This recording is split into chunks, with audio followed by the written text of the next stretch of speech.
తిరుపతి పద్మావతి నగర్లో దారుణం జరిగింది. ముగ్గురిని హత్య చేసి ఒక సాఫ్ట్వేర్ ఇంజనీర్ ఆత్మహత్య చేసుకున్నాడు.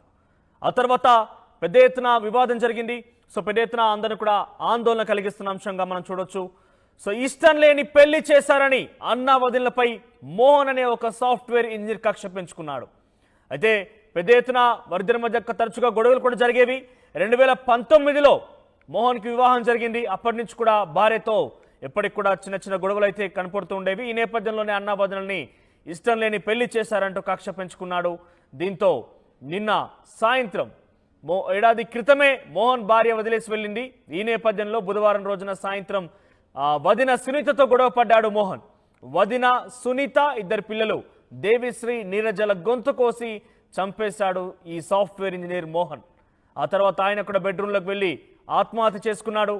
సో ఇష్టం లేని పెళ్లి చేశారనే ఒక కోపంతో కక్షతో